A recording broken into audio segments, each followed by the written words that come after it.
All right. Hey, everyone, and welcome to another Learning Tech Talks, where we are living at the intersection of business, technology, and human experience. Like the new intro, I've been practicing that one. I like that one better than what I had before, but I'm really looking forward to this. And if the backstage conversation is any indication of the kind of energy and fun that we're going to bring to this conversation, I think you're in for a real treat. So to navigate this conversation with me, we're going to be talking about virtual experience. And I use the word experience intentionally because there's a difference between virtual training and virtual experience. So to navigate that with me, I've got Jakob Knutzen. He is the co-founder of Butter, which I couldn't help but say everything is better with butter when I was preparing for this one. But thank you so much for being here. I'm looking forward to it. Christopher, it is lovely to be here. I'm very excited. And this has been a long time in coming too, because we exchanged messages on LinkedIn for a while, and then we finally circled back, and then my lineup is booked out a way. So this has been a long time coming, but a conversation I'm very much looking forward to. So, and I forget, where are you in the world? I am in sunny Copenhagen, Denmark. It's wonderful weather and it's summer, and I couldn't be more happy. All right. Well, we're getting to that point in Wisconsin. It's warming up here, so summertime is upon us. Nice. So for those who may not be familiar with you, well, let's start with you, and then we'll get to Butter. What's your background in this? Because we're talking about virtual experience. We're talking about a live virtual experience platform. Why did you get involved in creating a live virtual experience? Was that your background? Was that something that you had like childhood dreams of being involved in, or where did that come from? Oh man, like it's a super good question, and sometimes I ask myself the same thing. Different like, reasons, whoa. Your attitude's different. Sometimes you're like, "Why did I get into this?" And then other times it's very enthusiastic. Yeah. No, exactly. But it all, it all started during COVID. So just like longer background, I have background both in strategy consulting, and I've been in Asia building an agency. So I've done a lot of physical workshops throughout my my life. After that, I've been in Denmark. We tried to build a tech startup, failed miserably, and shut that down right before COVID. But stuck together as a team, and right when COVID struck, we kind of took our experience of building a remote company. So our previous startup was fully remote, and wanted to help people that was suddenly pushed remotely by COVID. You know, everyone's trying to figure out how to navigate this new virtual world. So we thought, okay, let's do workshops and trainings to help these startups, these teams that don't know how to work together remotely. Because we know how to do workshops, we know how to work remotely, so let's just do that and help the world, while also looking for opportunities in building a new platform. Okay. And so really, you were going to be in the service provider, like more the professional services. Yeah, is that you can say like we're using kind of a professional service provider platform to understand what issues people were facing to build to kind of build a software platform from. All right. So you had your lab coats on. You were trying to figure out what you were going to do. We had our lab coats on. So, and the world was our guinea pigs. So, but that was when we actually saw that, hey, it's not these guys that are having the problems. It's us. Because it was just super, super difficult to navigate these remote workshops. Again, we were experienced facilitators, but it was tremendously difficult to. I think we were using Zoom and Miro and Mentimeter and a ton of different tools because we wanted to, we want to make an awesome workshop, and we used to using a lot of different tools when making awesome workshops, but total tool overload. It becomes a Franken workshop. It really does. Totally. Franken workshop. It's 15 different apps open, and you're telling people, no, now go over to here. Actually, now we need you to do this. It gets a little chaotic. Yeah, chaotic is a very nice way of putting it, Christopher. Very nice way. I think it was an absolute shit show for me. So we thought this show is PG-13, so that's totally acceptable to say on here. Yeah, I'm European, so I have a good excuse. So we thought there must be a better way. Oh yeah, and we also felt that people were totally leaning back. They weren't really engaging. They weren't getting out of their comfort zone at all, and weren't willing to get out of their comfort zone. So we thought we should be able to build something that was just inherently better, that was just totally custom built for facilitators, for people who want to do workshops, trainings, you name it, online. And that's kind of what got us to Butter back in, I think it's June of 2020 now. So kind of at our 3-year Okay, so anniversary. you really were getting into it like right in, which I can Mm, see were a great opportunity, but also one of those challenging times because while some may say, oh, start a virtual platform in the pandemic, it's going to be great. But also there would be a lot of challenges that would come with that because it was 100%. also absolute chaos and people were distracted for a lot of different reasons. And so the idea of spinning up something new could also feel very overwhelming and uncomfortable. And I think a lot of people probably were, I have to imagine a lot of people were clinging to what they knew at that Exactly. time too. 100%, right? And you're actually hitting it spot on, because a lot of people say, oh, you must have had crazy growth during COVID. And actually, that wasn't totally true, because a lot of people were, as you say, they were using the more established platforms. And it's actually been Yeah. post COVID, or in kind of the aftermath, where we've seen much, much higher growth with Butter, because people have been, now they're comfortable with normal video conferencing platforms, with the established ones. Now they're feeling brave enough to explore, like say, the Okay. newcomers, are the ones that are a bit more niche or specialized, like ours. Yeah. Well, and I can see that because again, when you think about when chaos hits, people try and cling to what's most familiar a lot of Yeah, times. And so exactly. again, it's weird to think the pandemic kicked off over 3 years ago. That's weird to me to think that. Yeah, I know, I That's know. yeah, there's a little trippy thinking Time about that. flies too. But at that time, Yeah, I know. But at that time, I even forget, especially because my world has been in the digital space for so long. For a lot of people, this was very disruptive. Like the yeah. idea of working on a virtual platform was very uncomfortable. I mean, there was no shortage of funny videos on YouTube of Mhm. what was happening in meetings because people were uncomfortable. So I can see where it would be challenging to try and break into that space at that time when people were just getting the hang of the tools that they were just using now that they weren't familiar with. So to say, hey, in addition to that, why don't you also think about this? I can see that presenting some real challenges. Totally. And I think that was also like why our early adopters were more experienced online facilitators, because there was and still is we can say a facilitator community that's been experienced with remote facilitation for many years, if not decades, before we kind of came out. Yeah. And those were the ones that were kind of our early adopters and that we initially tapped into. And since then, we've seen a big growth in facilitators in all walks of life, from people doing workshops, people doing trainings, L&D, community workshops, you name it. So Yeah. it's been Well, interesting. and so I'm actually, a question came in and I do actually, it's a perfect timing on this one. So thanks for the question, Anne, on here, because I am curious how that challenge has shifted. Because I can see the niche, people are just trying to get comfortable with it. Now you're kind of post pandemic. So Mhm. how are you seeing that challenging? Because then what new challenges has that presented? And then I actually want to go back to something on that facilitator community, which by the Mm. way, those watching and listening who are those facilitators, give a shout out because I know who you are. I've been part of that community for a very long time, and it's a Mm. lot less niche now than it used to be. But yeah, so I'm curious how those challenges have evolved. Yeah, I think so. Just in terms of usage, I think we saw, I mean, 90 to 95% of all workshops went online during COVID, right? So Like from overnight. totally overnight, right? And everyone It scrambling was. to figure out what was up and down, right? It was absolutely crazy madness, right? And I think that must have come from a number, like very low, a single digit number beforehand. Post COVID, we've seen like it's hard to estimate, but I think we're seeing somewhere between 20 and 40% of workshops now going on online. And there's a lot of Okay. kind of drivers that have gotten things there. Primary driver is that people are more familiar with video conferencing now, so they don't feel that it's as weird to do workshops online. Um, Secondary drivers have been everything from cost awareness of business travel, big driver.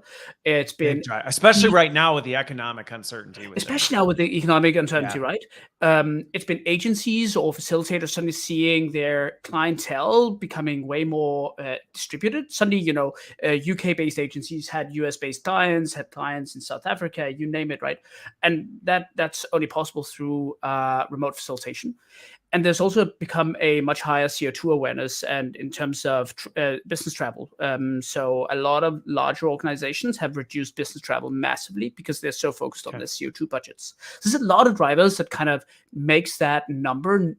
Maybe it's down from COVID levels, but it's definitely not down to pre-COVID. You know, it's been interesting to watch from my vantage point on this, because to your point on this, there was, initially COVID, like you said, there was the rubber band snap and everybody suddenly had to do everything. And it was very uncomfortable. It was very clunky. Things got thrown into the virtual space with really not necessarily a lot of intention. And so it was a little clunky. And as a result, I think there was for a while this craving of, like you said, people thought this is weird. It's not what I'm comfortable with. I can't wait to go back to the way it always was. Nostalgia kind of kicked in. People remembered the good old days when we got to eat bagels and, go out for lunch type of a thing. But then I even personally am starting to see it normalize. And that distributed workforce piece, I mean, you don't have to take long to scan the news articles to see that people really want more autonomy and ability to say, I don't want to have to be somewhere to do something. I'm okay if it's an option, but I don't want to have to be required to do that. So I'm not surprised that you are still seeing the steady growth. I think, to your point, is there some that's starting to maybe go back? But honestly, in my circle of learning leaders, I would say it's kind of the comparison I would make is early in the days of digital learning, like asynchronous learning, you had a lot of people that go, well, are we going to design for mobile or not? And it was this very like, oh, I don't know. Are we going to? And now it's just an expectation. And I would say the same thing is true with virtual learning now. It's like, if you're doing anything live in person, there is an expectation that there has to be some sort of virtual offering of it. It's not we don't offer that virtually. People will shut it down. 100%. And I think that's even true for like L&D organizations of larger corporates. They are also able to roll out programs way faster now using virtual across way more locations, for instance. That's at least something I've heard quite a bit when speaking to professionals in that circle. Yeah. So Anna, your question, and this is why I love the audience engagement piece, because then it helps drive the conversation. This is where we're going to get into the fun part, because your comment about people having this kind of craving for live.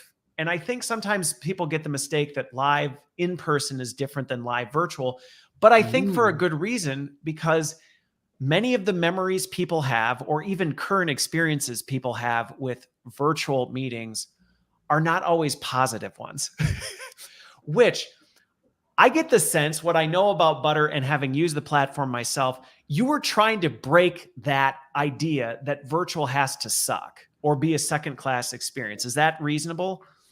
That's a very reasonable way of saying things, Christopher. I mean, one of the big things that we want to create with Butter is just an inherently different feel of what a video platform is, and what an online experience should be like, right? I mean, really, if you have a master facilitator on Butter and they're running it their full session on Butter, like it will feel like a finely choreographed play that you're kind of just a part of, with lots of interactivity at the right moments, and an ability to kind of lean in, and where you from the very beginning feel engaged, your energy levels are up, and where you feel, we end up on a super high note and end up with a positive feeling afterwards. That's kind of what we really want to achieve with Butter. Yeah. Well, and you've done, and let's talk about the platform next, but that has been my response a lot when I hear people who have a bit of a negative reaction to virtual experience, because I totally understand it. And there are lots of really, really crappy virtual experiences out there. I mean, everybody can relate to the meeting you've been to where you could have been watching Netflix or going on a bike ride, and it really wouldn't have made a difference, at all, type of a thing. Or the virtual training you've been through that you could have just said, could you send me the slides? And I probably would have gotten just as much out of it as if I'd actually attended live. And I think, unfortunately, that's what many people's experiences are. So as a result, it's like, but it doesn't have to be like that. I mean, I personally have facilitated And people were like, no, it can't be more than X number of minutes. I've personally facilitated 9-hour virtual sessions, and people are like in it the whole time, but it was about how we design the experience. And so it can be fantastic, but I think that's not the experience many people have had. So let's talk a little bit about Butter, because what are some of the things that you did, or how do you differentiate that? Because I can see people struggling with, like, I don't know, I've been in meeting tools and I'm struggling to see how this could be fun. Yeah, no, it's again, I think we normally think about it in two chunks. One thing is kind of the practical, what we like, the tooling that we build, and the other is like the emotional, so more the look and feel of what we've built, right? So in terms of tooling, we built basically a fully fledged tool that allows you to set up your session, run a session, and debrief your session all in one tool. So you can set up full-fledged agendas for all of your virtual sessions, be that a training session, a workshop, or a meeting, with tools like polls, flashcards, music, videos, all of that directly pre-planned. Then you can run that session in the same tool, so you don't need to send out links or open up a screen share all the time to show your participants things. People can join in directly in the browser. And then after the session's over, you get a full recap with everything that's happened in that session, including recordings and everything, directly in Butter. Okay. So you get kind of that full workflow where you're also able to build everything together with collaborators and co-facilitators beforehand. They pre-invited in. It just flows, just works. Can we talk about that for a bit, for people who, because this functionality that you're talking about, to me, goes right over so many people's heads when we think about the experience, because the ability to plan and be intentional about that experience ahead of time, and actually not have the facilitator distracted with trying to pull that off. I mean, I just think of what you shared before when you were doing this and you got Miro open and you're trying to open this and you got 6 browser tabs. Yeah. That's a lot if you're facilitating, to try and have to execute and make sure, and oh shoot, I forgot this, and oh dang it, this isn't in the right place. And when you open a fresh meeting, I just think of, we'll use Zoom as an example. You open a fresh Zoom room, it's a blank canvas. And so there's a lot that goes into that if you're facilitating something is typically repeated. You run a session, it should run consistently the same way. And I remember we were talking a little bit about back to the Adobe Connect days. To me, that was one of the differentiators with Adobe Connect, is you could say, hey, this is this workshop. We have architected exactly how this is supposed to go, all the elements that need to happen, the transitions that you need to do, so that you didn't have those moments when you're live and the participants are sitting there and you're fumbling around with your mouse going like, hang on, I can't wait. Where's that file? And it just crushes the experience. And I think that it gets missed a lot in the discussion. Yep. Totally. And we're very, very inspired by Adobe Connect in the early days when we were building Butter. Again, the overall idea is that you can pre-plan all the various tools that you might want to use throughout that session in what we've defined as your toolbox. And you're able to attach all these tools to various agenda points. So for instance, if you in your intro know that you're going to use this music playlist and you want to have a poll about what energy level people have today, and you want to show a quick fun video when people are coming in, all of those things, you're able to pre-plan them and quick launch them on the fly. If you know that you want to use a Miro board in your discussions, then you're able to use that and open it directly in Butter so people can collaborate in there. You don't need to get them out of the video platform to collaborate in Miro. If you know you're going to use breakouts and you want people to discuss certain things, then you can create breakout groups where people have flashcards for discussion topics in all of the breakouts directly. All of these pre-planned things, that's the stuff that you're able to do. Yeah. But they sound really small, but on the user end, these make a big difference. I mean, I just think of breakouts. And again, for those who are listening, if you're not putting this kind of intentionality into it, it makes a world of difference. Because I just even think of breakouts. We've all been in that breakout experience where it's like, hey, everybody, we're going to do breakouts. And then you get put in the breakout room and the first 5 minutes is everybody going, what were we supposed to do in here again? Like, does anybody remember what they asked us to do? And that is a terrible experience that can feel very helpless, where you go, I don't really know what we're doing here.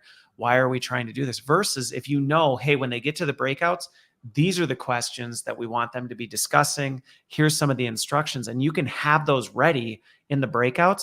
That can be a seemingly small change that makes a massive improvement in the user experience. Exactly. I think with breakouts very specifically, they're super interesting, right? Because you need to do two things. You need to make sure that there's a high level of clarity on what people are supposed to do. And you need to be able to create an intimacy among people in a very, very fast way. And those are kind of two design elements that we've thought a lot about in the way that when we've constructed Butter's breakouts. Which, like you said, that immediate intimacy is a really important, people get uncomfortable with that word, and I get it, but it is what you need to do, because otherwise you got 4 or 5 people sitting in a room, virtual room, looking at each other, waiting, going, who's going to be the one to do it? And I don't really know. And nobody wants to be that person. So any barrier you can remove can be significant in that. Totally. Very much agree on that. So, but let's also talk the UX piece, and Mosina, let me know if I pronounce that right. I'll get to your question in a second here. But from a UX, one of the things that stood out to me the first time I used Butter was, and again, this is one of those small changes that I think is a really important distinction. It feels different. You know, we've all, in the age of virtual work, we're used to clicking on a Teams or a Zoom link or whatever link we're using in our organizations, and it almost mentally prepares you for, and here we go type of a thing. But I remember the first time I joined a Butter session, even landing on the waiting page, you're like, whoa, this is going to be a different kind of experience. And I'm guessing that that's intentional in your design. Yeah, like we think of energy very as a key design element, right? We want people's energy to be super high from the very beginning and throughout the entire session, right? And that first touch point, the touch point of the waiting room, where we have, you know, this little gift moving, this music playing, you know, it's like we want people to be filled with kind of, well, positive energy, right? Because it's so much easier for a facilitator to work with an audience that's already kind of primed to be in a positive spot. Plus, we want to make sure that people feel that they're in a different space than a normal space. Because if you go to these kinds of sessions, if you go to a workshop, you've been part of a training session, or if you go to coaching or mastermind, or you name it, right? You want to make sure that people are not in the normal kind of productive space, or in them, oh yeah, now I'm in another meeting kind of space. You want to take people somewhere else. So that's been key to our entire experience in designing Butter. So we're using way more color. We're using way more. It's very bright and fun. Very bright. Yeah, exactly right. So that's been super key in our entire design experience. Well, and what's interesting about that is we know this from just our own lived experiences. When you think about what organizations do when they're planning an offsite or something, you're not like, hey, we're going to do this, so everyone show up at your desk in the morning, and then we're going to go into conference room B where we have all our meetings. Nobody does that for the very reason we're talking about right now, because if you did that and said, hey, today's a really exciting day, we're going to be developing you on this new thing, so show up at your desk, grab your usual coffee, and then report to conference room B, that in and of itself sets an expectation for someone of, okay, this is going to be another run-of-the-mill thing that we always do, versus, no, this is going to be distinctly different. 100%. And then they're not receptive, right? I mean, you want people to be receptive, to be malleable, to be somewhere where their mind is in a different space, right? Yeah. Super important.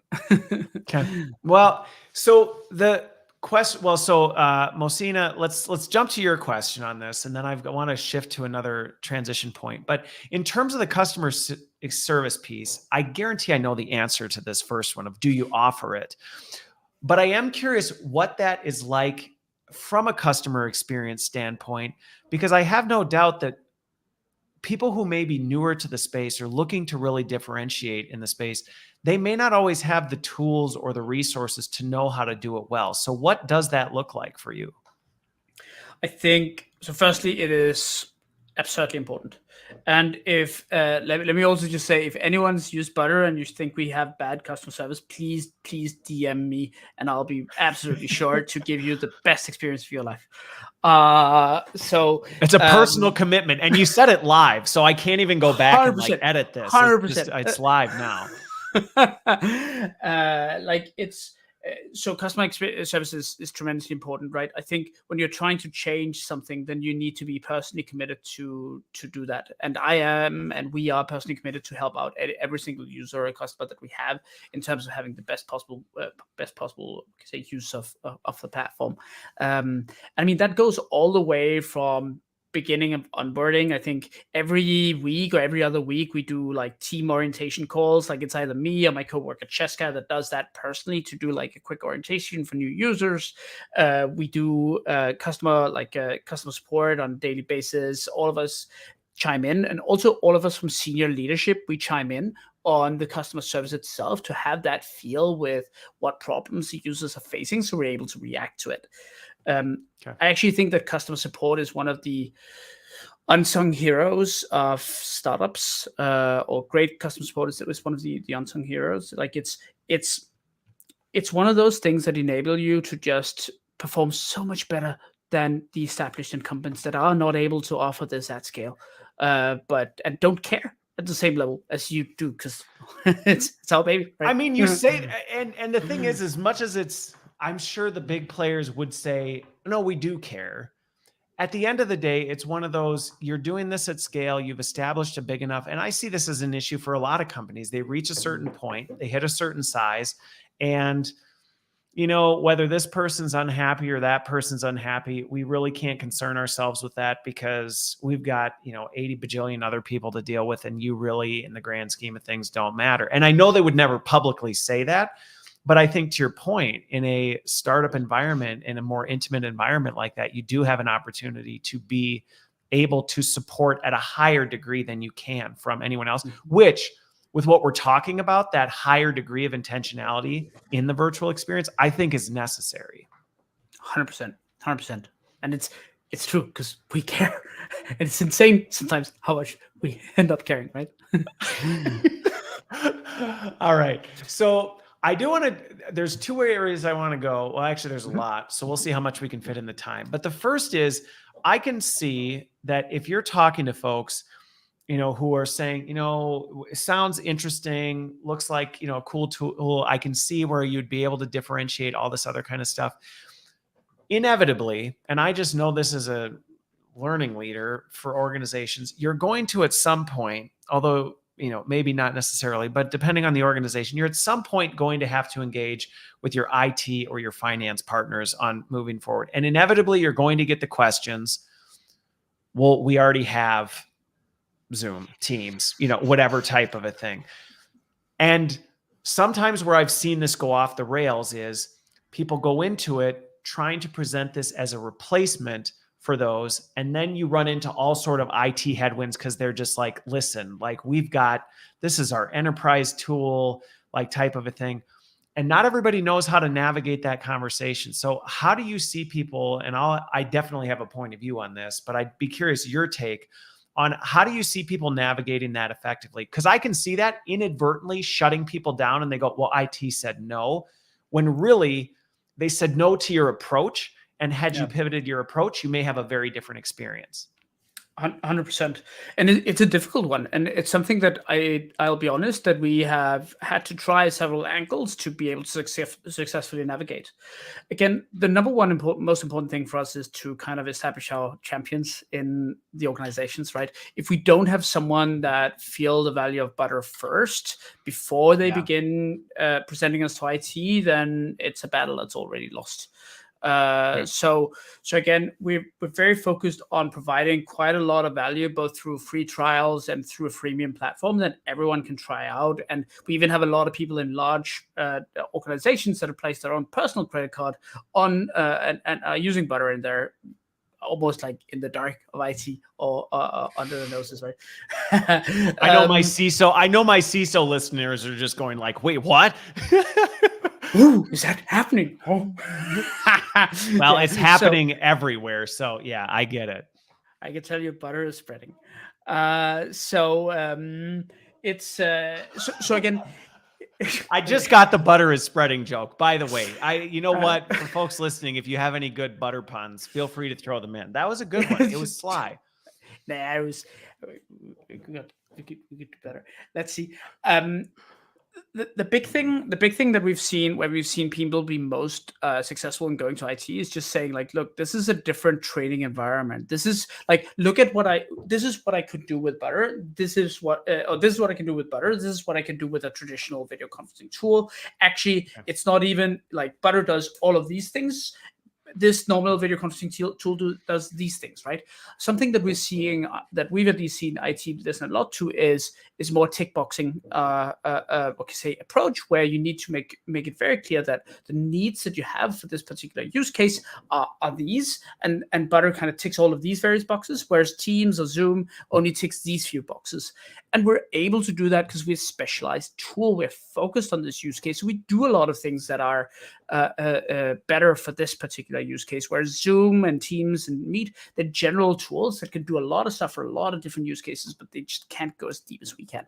So that's how we've seen people approach IT the best. But honestly, I'm not saying that we found the silver bullet yet, Christopher. Well, but you hit on some of the big ones. And again, I think it's about having that conversation of what you're really trying to accomplish. And I think sometimes that's not enough time is put into that, where people do see a new tool and they're like, awesome.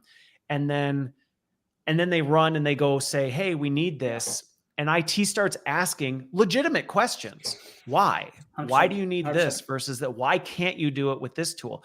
And if you're not prepared for those responses and you haven't thought through the use cases, you are going to run into headwinds. And I would actually be supportive of IT saying, honestly, we're not supportive of doing this because I'm not really understanding why you can't do that. But I think some of the nuances that we're talking about are really important to be able to distinguish, where you can say the way, even what we talked about earlier, the pre-planning of a session and being able to prepare for that because it's a repeatable session, the time and cost associated with recreating the same thing over and over is actually going to outweigh the cost of having some licenses to this tool that we can then use. I think there's ways that you can structure it that, you know, help break that down. And going in and saying, yes, we want to replace our meeting tool, just be prepared to get shut down. Like you're just going to, and I think you said before we went live, can you do that with Butter? Yes, but even you said you wouldn't necessarily recommend that that's how you use the tool. I mean, honestly, I think for some organizations, some small organizations might sense, but I mean, do I want to roll Butter out across a 5,000 person organization as a primary meeting tool? Well, I mean, yes, I would, but I mean, I wouldn't recommend it. I don't think you would. To be honest, though, no, I don't actually think you would, right. because from the way people use meeting tools and the way they use them and the way they're used for just kind of ad hoc spin up a thing and do all this, I actually don't think for what you'd want, you would even want to get into that space. And I think when you talk with your technical leaders and can help them understand the distinguishing difference between, hey, this is an enterprise meeting collaboration tool. This is a virtual experience event tool that is distinguishably different, and the capabilities are different.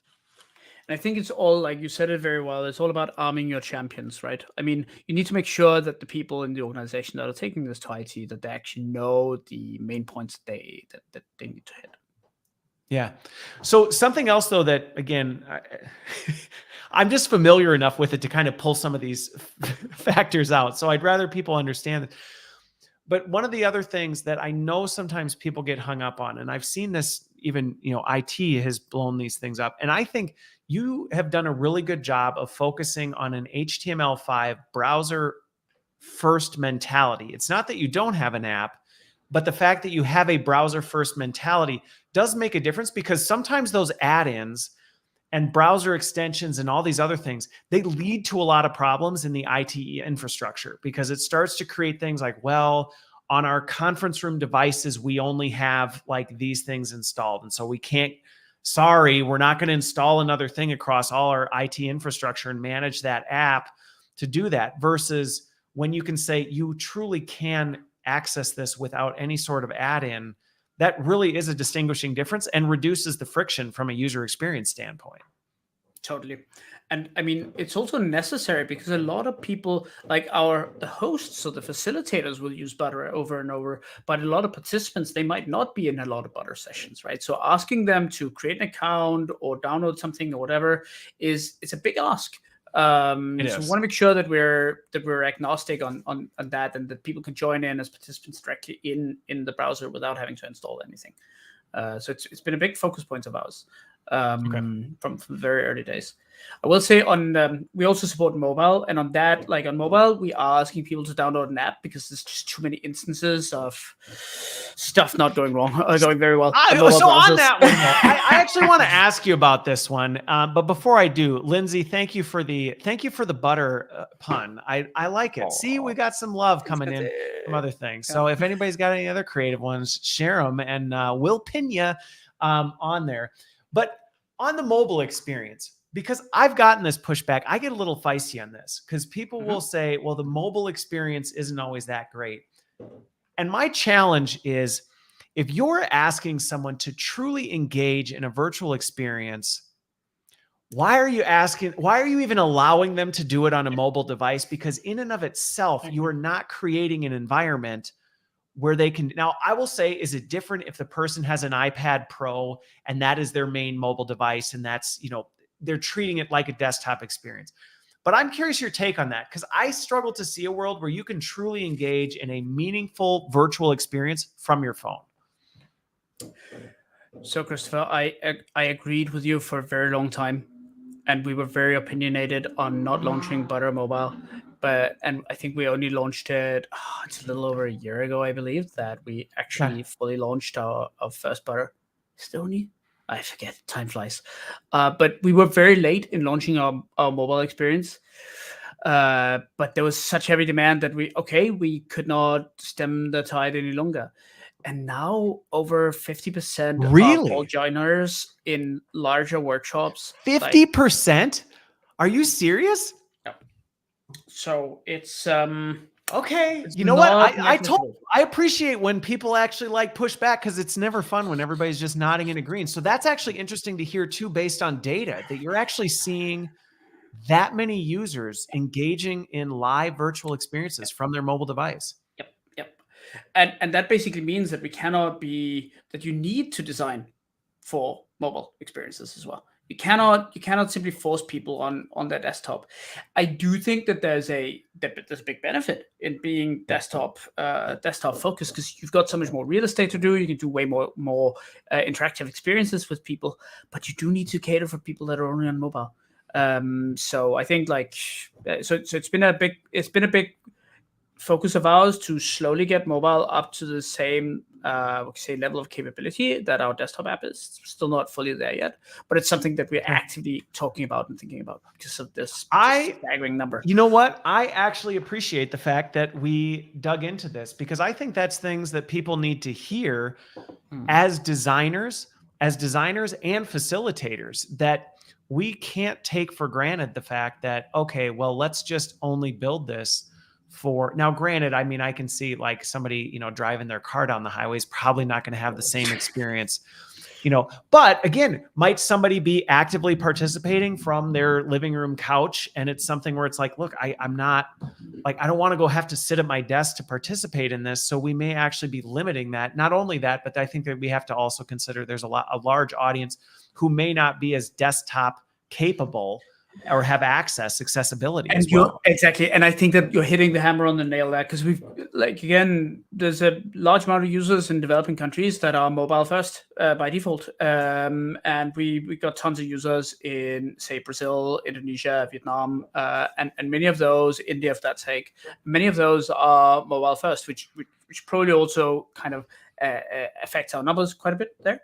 But it's super, super important. And for our mobile experience, we've been, for instance, quite inspired by games and mobile games and how they've designed their interactivity. So it is important for us that it is reasonably easy to interact with Butter from mobile device. No, that's, like I said, I'm really glad we brought this up, because this has even pushed my thinking on this, in terms of, even as I was responding to you, I was actually starting to think, is user experience, especially with what the pandemic has done in terms of distributing people and kind of this expectation that I should be able to access something from wherever I am. Really, we can't even assume that expecting them to have a laptop with them in order to participate, we may actually be limiting our audiences or isolating them and going, oh, well, you can't, then I guess you can't participate, which is now pushing accessibility to a whole nother level. But I will say, like, from a facilitator or a host perspective, it makes sense. Well, like, yeah. If you want to host something, like, come on. Like, we've had requests like, oh, can I please host everything on this? Like, God, hold your horses. Like, okay. Not gonna happen. Okay. I agree with you on that, and I would still stand firm on that. If you are facilitating it, I don't know that you could effectively facilitate from a mobile device. There's just too much going on in terms of, moving things around, coordinating different efforts, things like that. I think that's a lot to ask somebody to do. You might be able to share some content, but actually facilitating a whole course. That's difficult. I respect your decision to say no. If you're hosting it, sit somewhere where because even again, going back to, you are really focused on preserving a quality user experience.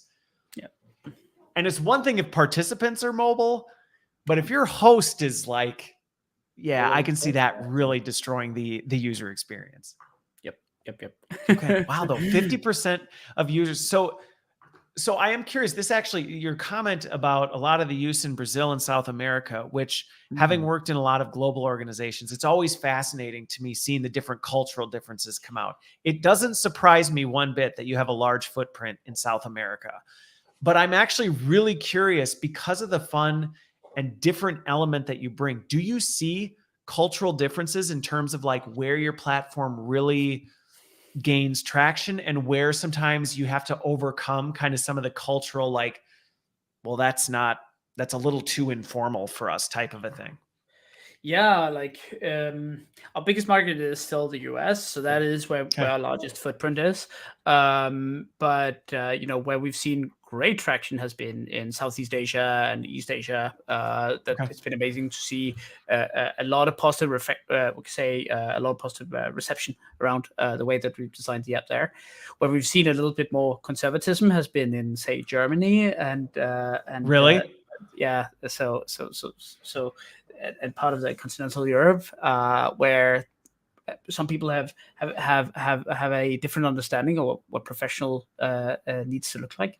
So we've had some pushback there, but I mean, Germany is our fourth biggest market from a customer perspective, so it's not like it's small, but there we've had to overcome things, but that rather than where it's just been inherently positive, that our design has been more lighthearted and I can see that, and that's what I was getting at. Is it's not so much, oh, there's just no way you can do it, because quite frankly, I have seen consistently when it comes to virtual, especially amping up that energy, making it something that really draws. It's almost like you have to do that on 10x, because if you don't, just every vulnerability that you have comes out. Like we said, your transitions are messed up because you didn't plan. You might be able to get away with it in person because you can pizzazz people with a funny joke.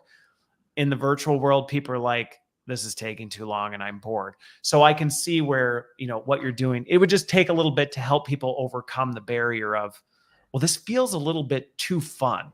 Should we really be having this much fun in this experience? I think we're seeing a shift here, Christopher, because a lot of people are used to business apps being inherently non-fun and gray and blue and white. I don't know what you're talking about. When I think fun, I think corporate enterprise applications. That's the first thing that comes to mind for me. There you go. I don't think I've ever heard Teams being described as fun. So no, not hitting on anything, but that's not an adjective I've heard. But consumer apps, come on, we're totally okay with consumer apps being fun, right? Oh, That's I know. totally all right. So, but this shift of the fun, the delight, etc., from consumer into the B2B space, into more commercial use cases, that's something we've only seen over the past, I'd say, 3-4 years, and it's something we're leaning super heavily into because people want that same level of interactivity. People are expecting the same level of interactivity from their B2B apps as they are from their consumer apps, especially, say, Gen Z, but I'd even I say was millennials and like, yeah. I was going to say, I hate getting into the generational stereotypes, but I Yeah. do think the younger generations are pushing more of this. We're thinking about work differently. We Yes. are thinking about work differently, and why do we have this experience on the consumer side, but yet when we come to work, we expect, oh, it has to be stoic and boring and bland. And it's like, it doesn't have to be. And so I do see that really pushing. And I think COVID blew that up as well, because suddenly you had people where it was like, oh, I'm getting to know you as a whole person now because I know your kids and your family, and I know all of that, is really integral to the experience. So I think we're just going to continue to see some of that. I think so too. I think one thing that surprised me though is this niche facilitation kind of community that you also mentioned before, right? I mean, there's a lot of people that are not exactly Gen Z in that community that have picked up butter with, extreme excitement, because that actually Yep. was what they've been front running and trying to push for years and years and years, and it hasn't come to the mainstream because these people are, No, no, it in many hasn't. ways visionaries and thinking of, hey, this is how you should run virtual experiences, right? No, I mean, 20 years ago, I was trying to push this in that community, and it was like rolling a rock uphill, because people were like, first of all, what? Like virtual, what the heck is the point of that? And then it was like, and you want it to be fun? Like and it was very difficult. It was just like mind blowing to people that like this was even a thing and that it could be an actual fun experience. And I remember going, okay, but it's been challenging. And so that's why I get really excited about Butter, because this is the kind of thing that facilitator community has been going, how do we bring that degree of Yes. fun and energy and experience to the virtual world? And many people have just come at it from a corporate consumer app. And the reason I started laughing, Lindsay, you've gotten me twice now on this, because now I have Mary Poppins. I actually just watched both of them with my kids a couple weeks ago. And so now I actually have spoonful of sugar stuck in my head because of your line there. So yes, I agree. In every job that must be done, there is an element of fun. And I think that's exactly what you're trying to bring to that through Butter. Very much okay. So let's talk about the one part that I'm curious, folks who are stepping into this, because, and I've seen this, so I'm curious how you respond to this. I have seen people say, hey, we bought Butter and it didn't make our experiences magical. Yeah. And maybe not Butter, but I've seen even other tools where people go, I bought this tool and magically my stuff didn't change. And I tend to go, why would you think it would?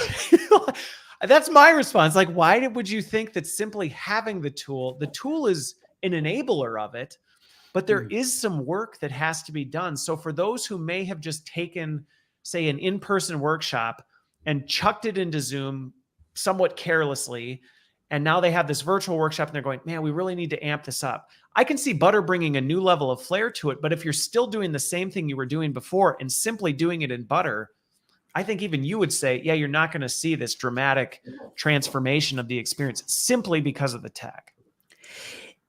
Yes. And, okay.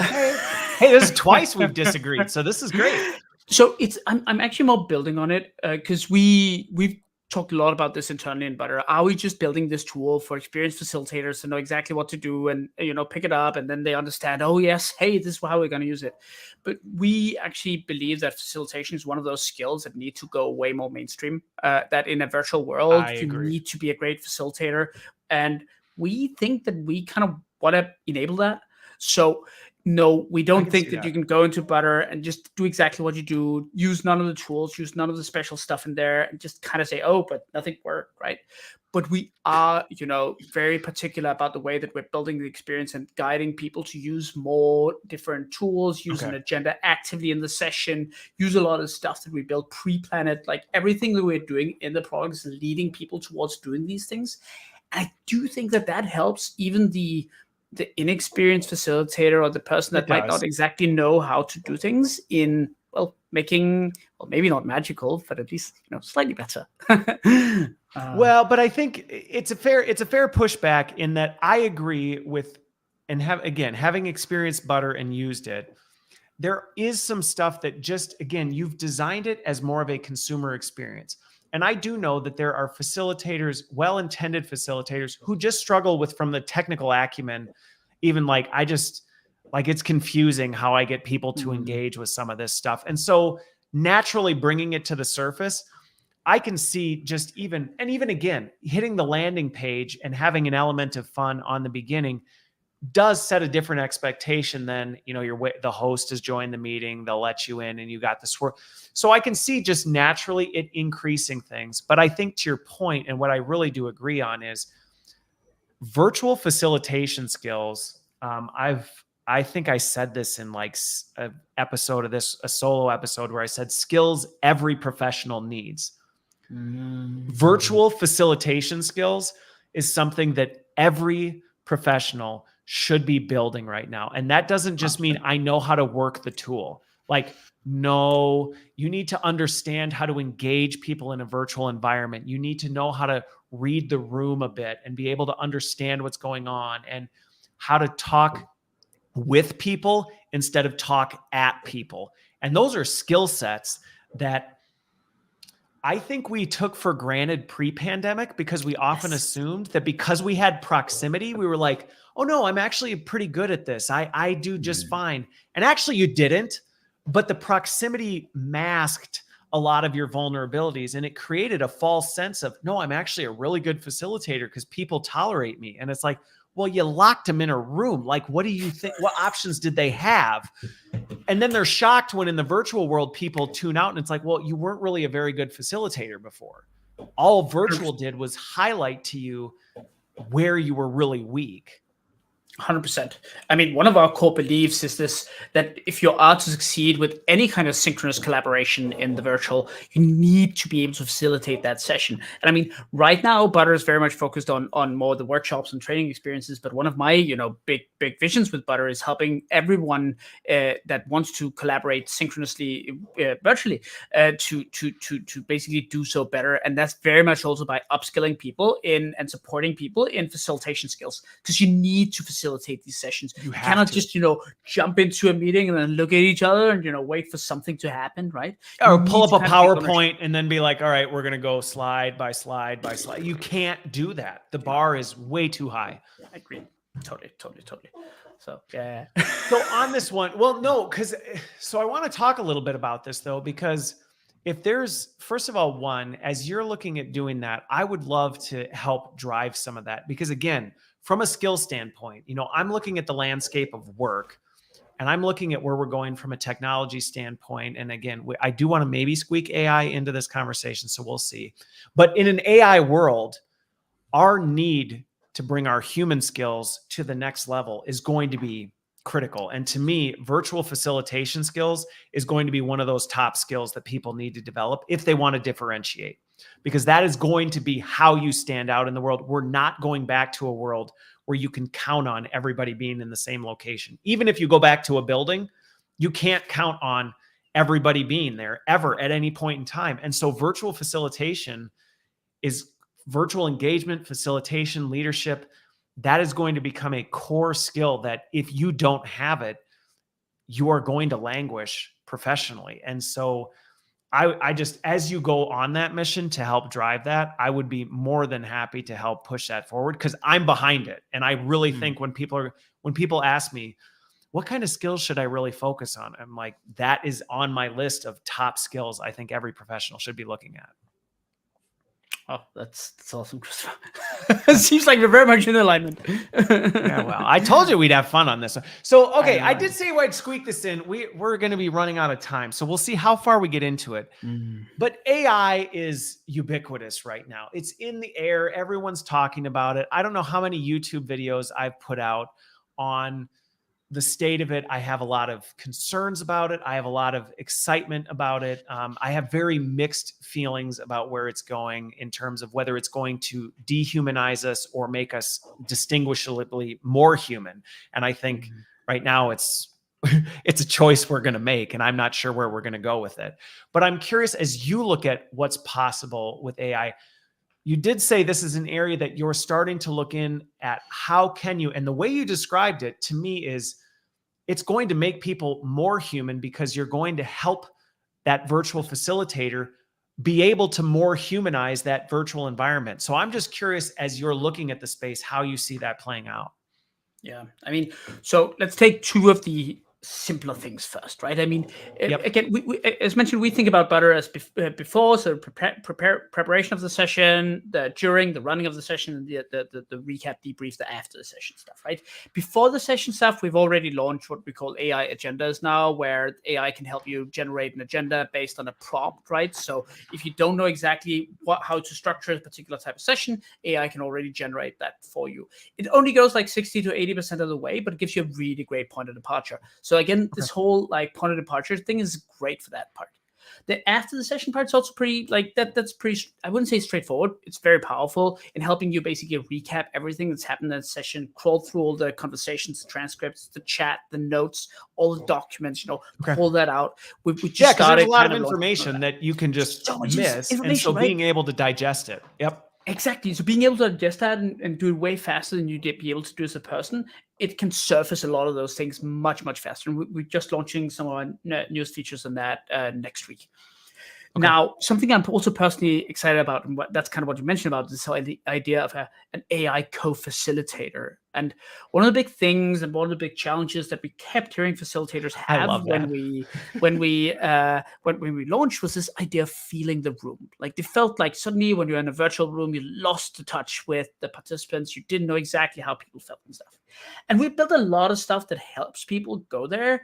But I think that the AI co-facilitator being able to listen into the conversation, being able to read the chat on an ongoing basis, and being able to kind of feed you smart kind of insights on what's going on in the room is going to be a huge thing. Huge. We haven't cracked this yet. It's totally conceptual, but I'm super excited about where this can go because it can really help alleviate this lack of senses that you end up having. So again, if there's anything I can do to help with this, right, let me know, because I think that specifically is a huge opportunity area, again, as we look at upskilling the next generation of virtual facilitators, because the reality is it's hard. I mean, I've been doing it for 20 odd years. And even for me, it can get overwhelming, even like running one of these and trying to monitor the chat and see who's engaging and Lindsay, commenting on Lindsay's thing along the way. There's a lot that you have to do. And so being able to have something powered by AI that's allowing you and giving you indicators. I mean, I just even think with where we don't have time to go down the rabbit hole, but where we are with natural language understanding, even simple things like monitoring things and giving indicators of, hey, shut up, facilitator, you're talking too much, right? In a fun way to kind of go, do you know you're dominating the room? You've talked 90% of the time, you need to be quiet, or you haven't stopped talking in X long. The possibility of those real-time indicators of things that we know, like, hey, this is an area that we really want to, use technology to help and make it scalable.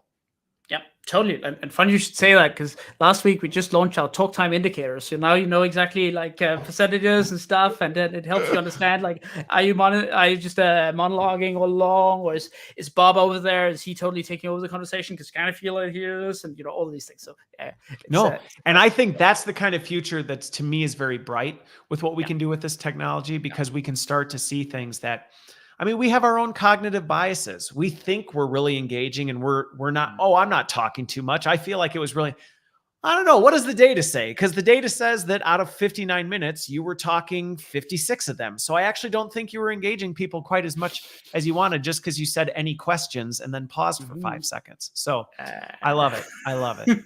100%. Well, I could just continue on and do probably a much longer session with you than we did here, but I so appreciate this conversation, Jakob. And also all of you listening and engaging in the chat. Not only did you give me some good laughs, but I appreciated the questions that came in as well. So thank you as active participants in that. And again, very excited with what you're doing with Butter. Very excited how you're looking at helping improve virtual facilitation. And again, make the virtual experience not suck. So thank you for being here and for sharing where you are and what you're doing. Yeah, no, I'm super happy to do that, Christopher. And by the way, if anyone wants to check out Butter, just go to butter.us and then you can sign up for free. All right. There you go. All right. Well, thank you so much, everyone. Have a great rest of your week, and we will see you back here next week.